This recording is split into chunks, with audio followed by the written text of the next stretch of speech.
श्री शिवाय नमस्तुभ्यम। हर हर महादेव। नमस्कार प्रिय भक्तजनों, आज है प्रदोष और वैशाख का महीना है और 9 मई है, 9 तारीख है, शुक्रवार का दिन है। यदि आप प्रदोष के दिन सुबह से शाम तक ये उपाय कर सकते हैं, बहुत ही साधारण सरल से उपाय हैं। मैं इस वीडियो के अंतर्गत आपको 5 या 7 उपाय बताऊंगी। आप इन उपायों को जरूर से कीजिएगा। यदि प्रदोष के दिन आपको अगर कहीं से भी शमी पत्र मिल जाए, प्रदोष के दिन प्रदोष काल में आप ये उपाय कर सकते हैं। आपको क्या करना है, आपको कम से कम 4 प्रदोष या 5 प्रदोष करके देखना है।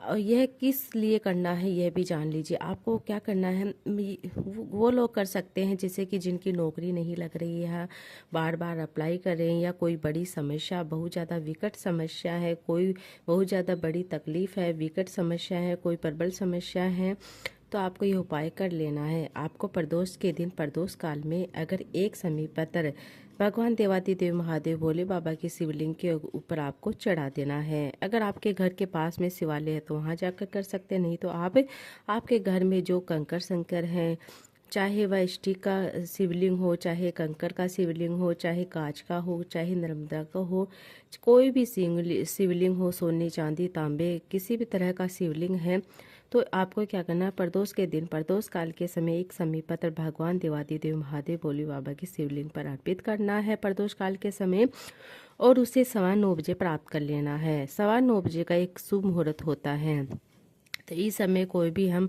उपाय करते हैं वह जरूर फलदायी होता है। इस तरह से आपको 9:15 वह शमी पत्र प्राप्त कर लेना है, और उस शमी पत्र को आपको एक डिब्बी के अंदर या कागज के अंदर या कोई भी कटोरी के अंदर आपको इकट्ठा कर लेना है। 4-5 प्रदोष के शमी पत्र को आपको इकट्ठा करके जिस कार्य के लिए आप जा रहे हैं, आपका कोई कार्य है वह काफ़ी दिनों से पूरा नहीं हो रहा है, तो आपको उस कार्य में जाने से पहले वह शमी पत्र अपने साथ लेकर जाना है। कहते हैं कि प्रदोष का जो शमी पत्र होता है वह बड़ा ही बलवान होता है। प्रदोष शिवरात्रि या सोमवार की अष्टमी, इस दिन आप कर सकते हैं। हर महीने में बहुत ही हर महीने में 2 प्रदोष आती हैं और एक शिवरात्रि आती हैं। सोमवार की अष्टमी तो साल भर में 2 या 3 4 या देखने को मिलती हैं। तो आप ये उपाय प्रदोष के दिन कर सकते हैं, किसी भी प्रदोष के दिन कर सकते हैं।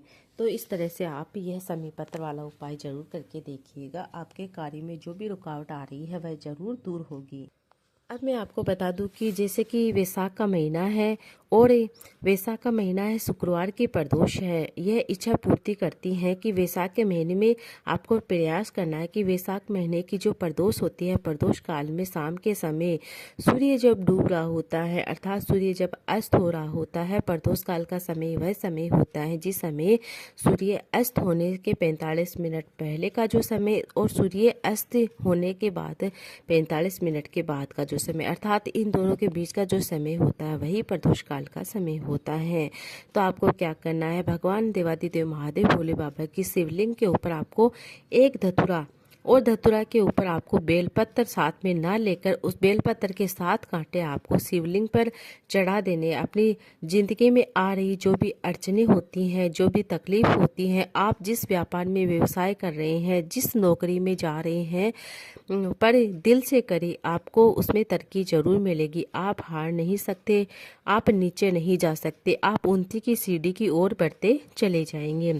फिर से सुन लीजिएगा, आपको क्या करना है, वैशाख महीने की जो प्रदोष होती हैं उस दिन किया जाने वाला प्रदोष के दिन, वैशाख महीने की जो प्रदोष होती है उस समय आप कर सकते हैं। अर्थात आज है 9 मई और वैशाख का महीना भी चल रहा है, तो आप ये उपाय जरूर कीजिए। आपको क्या करना है, एक धतूरा लेना है। धतूरा आप कोई भी ले सकते हैं, जो गुलाबी डंडे वाला वह भी ले सकते हैं, जो नॉर्मल होता है वह भी ले सकते हैं, और साथ में आपको बेलपत्र की जगह आपको बेलपत्र वृक्ष के 7 कांटे आपको लेने हैं, और शिवलिंग के ऊपर आपको प्रदोष के दिन प्रदोष काल के समय शाम के समय आपको चढ़ा देने हैं। जिस समय पर सूर्य डूब रहा होता है, अस्त हो रहा होता है, चंद्रमा के आने का समय हो रहा था, उन दोनों समय की जो गणना है वह प्रदोष काल कहलाती है। प्रदोष काल का मतलब होता है कि जिंदगी में किए हुए सारे दोष को शंकर भगवान का नाम लेकर शंकर की पूजन कर लेते हैं, अपने सारे दोष शंकर भगवान को समर्पित कर देते हैं। तो वह जरूर दूर होते हैं। आप यह उपाय जरूर करके देखिएगा। अब मैं आपको अगला उपाय बताने जा रही हूँ। गुरुजी कहते हैं कि हम तो कई लोगों से कहते हैं कि अगर आपके यहाँ संपदा नहीं आ रही है, धन नहीं आ रहा है, बहुत मेहनत कर रहे हैं, फिर भी फल नहीं मिल रहा है, कहीं नौकरी नहीं है, सर्विस नहीं है, कहीं व्यापार नहीं है, व्यवसाय नहीं है, कहीं तकलीफ़ आ रही है, बहुत ज़्यादा तकलीफ़ आ रही है, तो हम सबसे कहते हैं कि शाम का समय आप पकड़ लो, शंकर जी के मंदिर में जाना शुरू कर दो, एक दिया लगाना शुरू कर दो। दो शिव आपको हो सके तो आप दो शिव मंदिर में अगर दिया नहीं लगा सकते हैं तो दो जगह आप दिया लगाना शुरू कर दो। बेलपत्र वृक्ष के नीचे दिया लगाना प्रारंभ कर दो। बेलपत्र वृक्ष की जड़ के मतलब पास में, अगर बेलपत्र इतना बड़ा होना चाहिए कि आपकी छाँव उस पर गिरे। अगर बेलपत्र नहीं मिलता है तो आंवले के वृक्ष के नीचे, पीपल के वृक्ष के नीचे, वह भी नहीं मिलता तो शंकर भगवान के मंदिर के बाहर चौखट पर आप दिया लगा सकते हैं। इतना ही नहीं कर सकते हैं तो अपने घर के बाहर दिया लगा सकते हैं। दिया लगाना प्रारंभ कर दो। श्री शिवाय नमस्ते नमः शिवाय ओम नमः शिवाय भगवान का जो मंत्र आता है, जिस कामना से कर रहे हैं, जिस भाव से कर रहे हैं, बाबा का स्मरण करते हुए पंचाक्षर मंत्र ओम नमः शिवाय, षडाक्षर मंत्र ओम नमः शिवाय, द्वादश अक्षर मंत्र है ओम नमो भगवते वासुदेवाय नमः। कोई भी मंत्र आपको याद होता है उस मंत्र का स्मरण करते हुए आप लक्ष्मी के निमित्त, भगवान शिव शंकर के निमित्त आप यह दीपक लगा सकते हैं। नारायण के निमित्त लगा सकते हैं, आप चाहो तो कृष्ण के नाम ले सकते हैं, आप चाहो तो राम का स्मरण कर सकते हैं। शाम के समय बाहर एक दिया लगाना प्रारंभ कर दीजिए जरूर। वह मतलब इस तरह से लगाने से हमारे घर की नेगेटिविटी दूर होती है, साथ में हमारे घर में धन लक्ष्मी की बरकत होती है, धन लक्ष्मी की आवक होती है। अब मैं अगला उपाय बताने जा रही हूँ। क्योंकि शुक्रवार का दिन है, वैशाख का महीना है, साथ में आपको प्रदोष का दिन मिल रहा है। अगर आपके घर में लक्ष्मी नहीं आ रही हैं तो आपको क्या करना है, एक कमल गट्टा लेना है। उस कमल गट्टे को पानी में डालकर, अगर कमल गट्टा की जगह आपको कमल का पुष्प मिल जाए तो बहुत अच्छी बात है, नहीं तो आप कमल गट्टा लेकर प्रदोष के दिन आप चढ़ा दो। अगर कमल गट्टे का फूल ना मिले तो कमल गट्टा पानी में डालकर शिवलिंग पर चढ़ा दो। क्योंकि शिव के चरणों में रहने के लिए माता ख्याति ने लक्ष्मी देना चाहिए, लेकिन लक्ष्मी जी को भगवान शंकर ने नारायण को दे दिया। अगर वही कमल के पुष्प पर लक्ष्मी का निवास होता है, इसलिए दीपावली हो या चाहे बड़े त्यौहार हो, दीपावली पर भी कमल का पुष्प शिव जी को समर्पित किया जाता है। तो आप शुक्रवार के दिन कमल का पुष्प हो या कमल गट्टा हो, आप शिवलिंग के ऊपर जरूर अर्पित करें। कमल गट्टे का अर्थात कमल का बीज है तो आप उसे पानी में डालकर आप शिवलिंग पर जरूर चढ़ाइए। इस तरह से चढ़ाने से आपके घर में जरूर धन लक्ष्मी की आवक होगी। अब मैं आपको अगला उपाय बताने जा रही हूँ। जैसे कि प्रदोष के समय मात्र कहते हैं कि लौंग का जो लौंग होता है, लौंग का जोड़ा रख दिया जाता है, शिवलिंग के ऊपर चढ़ा दिया जाता है। या शिवलिंग पर नहीं चढ़ा सकते, या कोई वट वृक्ष है, वट वृक्ष के नीचे दिया लगाते हैं, उस दिए में डाल देते हैं। दिए या वट वृक्ष के नीचे आप दो लौंग चढ़ा देते हैं, या लौंग का पानी चढ़ा देते हैं, डाल देते हैं, घी का दिया लगा देते हैं। ऐसा करने से भी वटकेश्वर महादेव का स्मरण करते हुए अगर शिव को समर्पित कर देते हैं, यह निश्चित है कि कर्जा कितना भी भारी क्यों न है वह चुकेगा जरूर, कहीं से भी लक्ष्मी की व्यवस्था जरूर होगी। तो आप प्रदोष के दिन, प्रदोष काल के समय यह उपाय भी कर सकते हैं अगर कर्जा बहुत ज़्यादा बढ़ रहा है तो। अब मैं आपको अगला उपाय बताने जा रही हूँ। जब जब प्रदोष पड़े, हो सके तो एक बेलपत्र, हो सके तो 5 बेलपत्र, समी पत्र, हरे मूंग के दाने। सबसे पहले आपको फिर से बता दूं कि 1 लोटा जल लीजिए, उसके अंदर आपको एक बेलपत्र मिले तो एक बेलपत्र आपको कहीं से भी टूटी नहीं होनी चाहिए, इस बात को आपको ध्यान रखना है। चाहे आपको एक बेलपत्र मिले, चाहे 5 बेलपत्र मिले।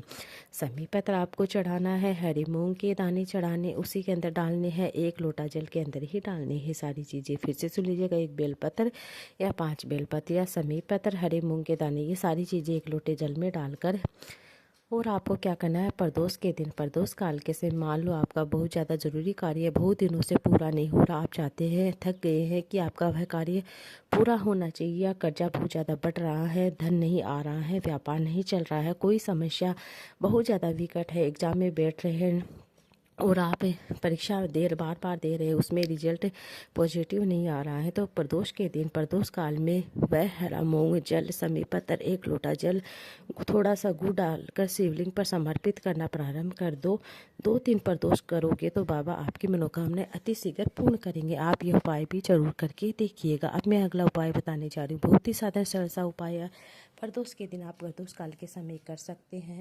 अब मैं आपको बताने जा रही हूँ संतान प्राप्ति का उपाय। केवल वैशाख के महीने में कर सकते हैं, किसी भी दिन कर सकते हैं, लेकिन प्रदोष का दिन बहुत ही शुभ फलदायी होता है। तो आप ये उपाय जरूर कि आपको क्या करना है, एक मिट्टी का पात्र लेना है, अर्थात एक कलश लेना है जो मिट्टी का होना चाहिए, और छोटा कलश लेना है। आपको क्या करना है, मिट्टी का कलश लेना है और एक तांबे का कलश लेना है।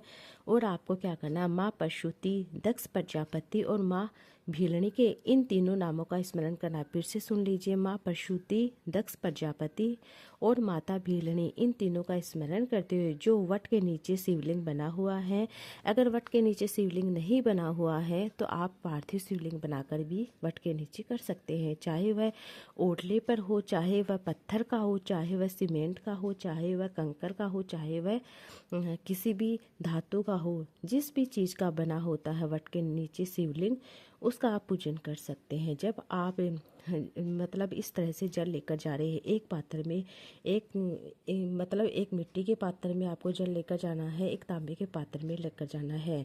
फिर से सुन लीजिएगा, सीधे हाथ में मिट्टी का पात्र और उल्टे हाथ में आपको तांबे का पात्र लेकर सीधे आपको शिवालय चले जाना है। अगर आपके घर में संतान की प्राप्ति नहीं है तो आपको क्या करना है, एक पात्र में अर्थात सीधे हाथ में मिट्टी का पात्र लेना है और उल्टे हाथ में आपको तांबे का पात्र लेकर शिवालय चले जाना है। और साथ में आपका पति भी जा सकता है। धीरे धीरे शिवलिंग पर वह जल अर्पित कर दीजिए। उस जल को आपको झेल कर ले आना है। थोड़े से जल को आप वहीं पर बैठ के भगवान के मंत्रों का जाप करते हुए आचमन कर लीजिए और थोड़ा सा जल अपने पति को घर पे पिला दीजिए। अगर साथ में गए हैं पति पत्नी दोनों तो वहाँ पर बैठकर पी सकते हैं। संतान की कामना, जिस कामना के लिए आपने किया है, जैसे कि आपने संतान की कामना के लिए या पुत्र की कामना के लिए किया है, तो मेरा देवादिदेव महादेव भोले बाबा संतान की कामना, जिस कामना पुत्र की कामना या संतान की कामना से किया है तो वह जरूर पूर्ण करेगा। तो आप संतान की प्राप्ति के लिए उपाय कर सकते हैं। बहुत ही साधारण सरल सा उपाय है, वैशाख के महीने में किया जाने वाला उपाय है। वैशाख के ये 3-4 दिन ही बचे तो आप जरूर उपाय करेंगे। श्री शिवाय नमस्तुभ्यं, हर हर महादेव है। उपाय कैसे लगे तो आप यह वीडियो कैसा लगा आप कमेंट बॉक्स में जरूर से बताइएगा। और आपको वैशाख महीने की प्रदोष की ढेर सारी शुभकामनाएं बताइए। देवादिदेव महादेव भोले बाबा आपकी सभी मनोकामनाएं पूर्ण करें।